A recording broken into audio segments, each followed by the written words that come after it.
Fala galera, sejam muito bem-vindos a mais um vídeo aqui no canal. Aqui quem fala é o Matheus e nessa aula a gente vai começar a desenvolver, vamos pôr em prática todos aqueles conceitos que a gente já aprendeu lá nas duas primeiras aulas. Então se você ainda não assistiu, eu vou deixar no card aqui em cima a playlist, assiste lá que é muito importante. Beleza? E as duas aulas não dão nem 30 minutos juntas, então não tem desculpa.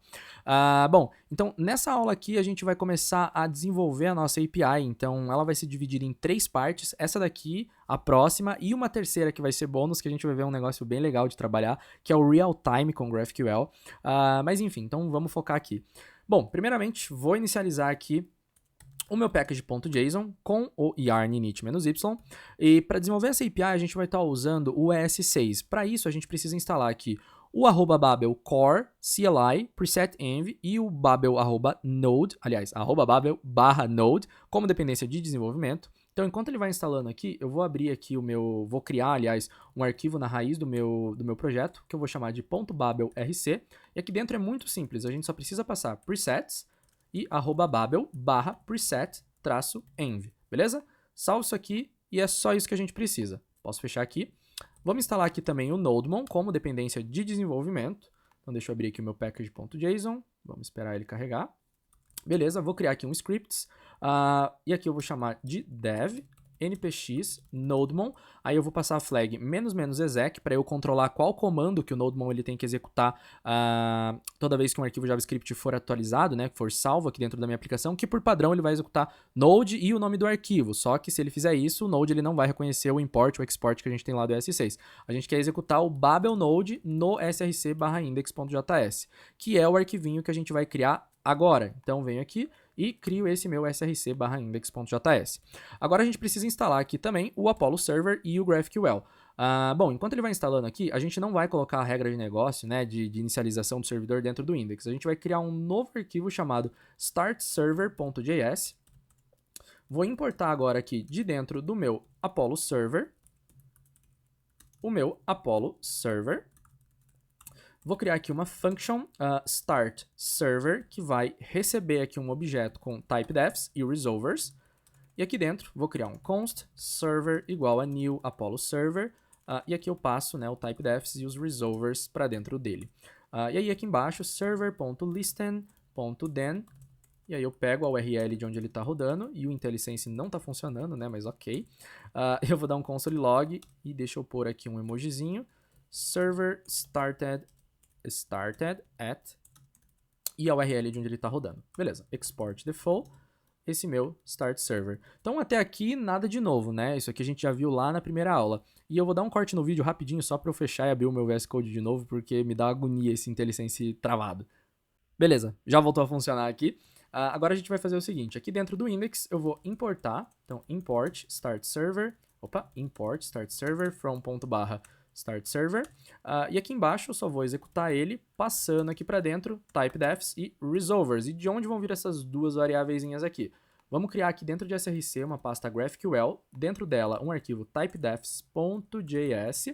Aqui dentro a gente só vai dar um export default numa template string, e aqui eu vou chamar um type carry hello string. A gente está fazendo isso aqui só temporariamente, tá? Durante o desenvolvimento a gente vai trocar isso aqui tudo, não vai ser esse funcionamento aqui, tá? A gente vai, como eu disse, modularizar toda a aplicação, e para isso a gente vai usar, por exemplo, arquivos com a extensão .gql, que é uma extensão própria do GraphQL. Enfim, a coisa vai ficar bem interessante, tá? Então, continua assistindo aí. Por enquanto eu tô fazendo desse jeito aqui, só porque como a gente viu lá na primeira aula, se a gente passar uma string vazia pro typedefs dentro do Apollo Server, ele nem sobe o servidor, né? Ele crasha ali na hora de subir e tudo mais. Então, eu só tô criando essa carry para isso, não vai ter nem resolver. E falando em resolver, vamos dentro de GraphQL criar um arquivo resolvers.js, que vai ser um export default de um objeto vazio. Perfeito, agora a gente só volta aqui, eu não salvei esse arquivo? Tá bom, agora eu salvei. Vou importar aqui typedefs from .graphql/typedefs e a mesma coisa para os resolvers. Beleza, salvo isso aqui e vou executar yarn dev, a princípio é para funcionar, vamos ver? E tá lá, então server started no localhost 4000, eu nem vou abrir no navegador porque se ele deu o log é porque tá tudo certo e como a gente também não tem nada para testar lá dentro, não precisa. Bom, vamos inicializar agora aqui, vamos instalar, aliás, o Mongoose, que a gente vai estar usando o banco de dados MongoDB aqui dentro da nossa API.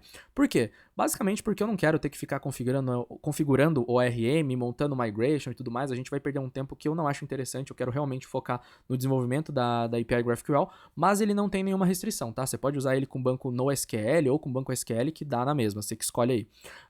Muito bem, então eu vou fazer o seguinte, aqui dentro de Start Server, eu vou importar Mongoose from Mongoose, e aí aqui, antes do meu start server, aliás, antes de eu instanciar o Apollo Server, eu vou executar mongoose.connect, vou passar aqui a string de conexão, então mongodb, localhost, 2.27017, que é a porta onde eu estou rodando o Mongo, né? Eu estou rodando ele com o Docker, então 27017.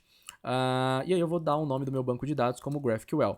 E aí eu vou passar aqui um new URL parser, né, o use new URL parser como sendo true, e o use unified topology também como sendo true, para ele não mostrar aqueles warnings aqui na hora que a gente startar a aplicação.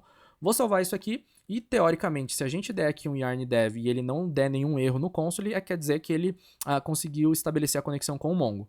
Vamos ver se é isso que acontece, e tá lá, então tudo certo. Agora a gente vai criar os nossos models. Então, a nossa API ela vai ser um CRUDzinho bem simples de usuários e um outro CRUD de posts, ok? Então a gente precisa criar os dois models. Vamos fazer o seguinte, eu vou criar aqui uma pastinha models, e aí dentro dele um arquivo user.js. Aqui dentro a gente vai importar o mongoose from mongoose. Vou criar uma const schema que vai ser igual a new mongoose.schema, vai receber um objeto. Então, dentro desse objeto aqui, a gente vai passar os atributos que o nosso usuário tem, né? Então, ele vai ter um first name, que vai ser do tipo string e obrigatório, então required true. E aqui a gente vai duplicar isso aqui 3 vezes, né? Foi uma e mais. Ele vai ter também o last name, ele vai ter o e-mail, e ele vai ter também um active, só para a gente mudar aqui o tipo, né? Usar uma coisa que não seja string. E o meu e-mail, eu acho que eu vou passar ele como sendo opcional, então a gente consegue omitir toda essa parte aqui e passar direto o tipo do dado. E aqui embaixo, export default mongoose.model. Vou passar aqui como user, e aí a gente passa o schema que a gente acabou de definir. Deixa eu fechar isso aqui, que a gente não vai usar por enquanto. Perfeito. Vou copiar todo o código que a gente fez aqui. Eu importei um Mongo aqui sem querer. Beleza, salvo. Vou copiar todo esse código, e agora dentro de models eu vou criar outro arquivo chamado post.js. Vou colar aqui dentro. Já vou mudar o nome do model aqui embaixo para a gente não esquecer. Vou apagar isso aqui e vamos lá. O meu post ele vai ter um title, que é uma string e obrigatória. Ele vai ter um content, né, que é o corpo do post. E ele também vai ter um autor. O autor ele vai ser um pouquinho diferente. Ele vai ser do tipo mongoose.schema.types.objectId. Esse objectID é aquela hash que o Mongo gera, né, o underline ID, toda vez que a gente insere um novo documento dentro de uma collection. E aí a gente vai dizer o seguinte para o Mongoose, olha, o objectID que eu vou colocar dentro do meu campo author, ele é uma referência para o meu model user, ok? Que é o nome que a gente deu aqui quando a gente fez o export do nosso esquema do user. Beleza, e eu também quero que o meu post, ele seja, o meu autor, aliás, né, ele seja obrigatório. Não quero nenhum post órfão aqui dentro da minha API. Bom, galera, eu acho que é isso. Então, a gente já configurou a parte de banco de dados, já subiu o servidor, e aí, a partir da próxima aula, a gente começa a configurar o nosso esquema do GraphQL. Beleza? Então, ficamos por aqui e te vejo na próxima aula.